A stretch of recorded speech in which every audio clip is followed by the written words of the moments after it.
contract with Early On. The Early On program is for children ages 0 to 3 that are at risk for delay. We are their audiologists, and so we go out and either screen the children's hearing in their home with their parents, or we have them come in here and we do a full hearing evaluation here to rule out hearing loss as a contributing factor to their speech and language delay or other social interaction delays that they may have. It's an invisible handicap.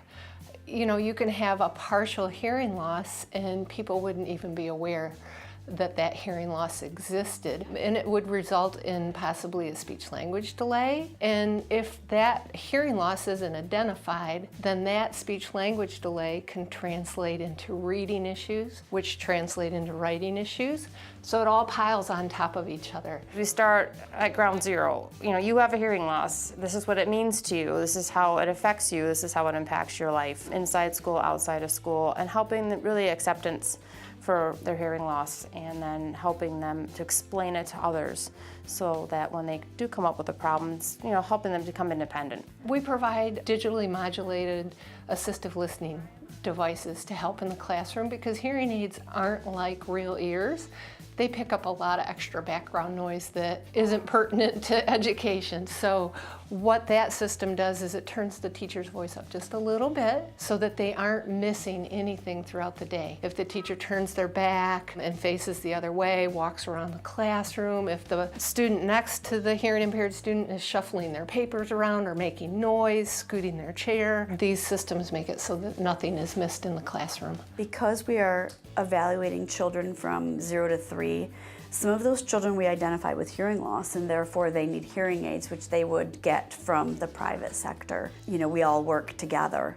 Once we fit the children with some assistive listening equipment in their classroom, we also monitor it, do troubleshooting, so the teachers might call us and say, Joe Smith's mic isn't working, can you come out and look at it? So we also do a lot of troubleshooting. So we travel between the different schools, check up on the kids and make sure everything's going like it should be.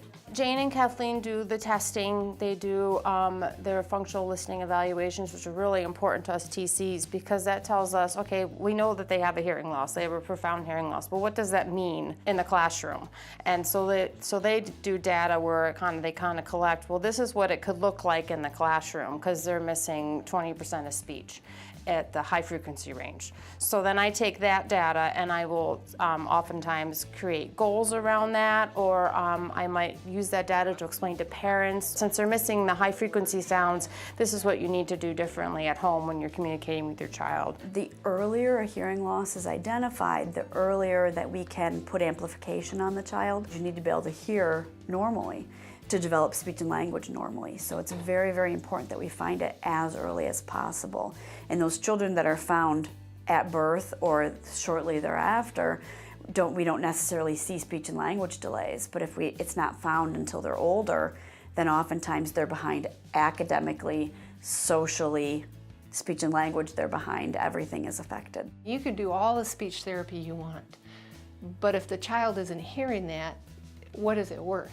So if we can identify it early, amplify, and then get them back in the classroom, then we're saving probably $1 million in special ed. And we're saving that kid from a low self-esteem, from failing repeatedly over something that's out of their control that maybe somebody, other people aren't even recognizing. In school, we speak really fast in the classroom. We often only say things one time. It's awfully noisy, especially if there's cooperative learning, and there's lots of kindergarten classrooms you go into, and it's great because that means the kids are learning. They're active, they're cooperating with each other, and that student needs to be able to hear them.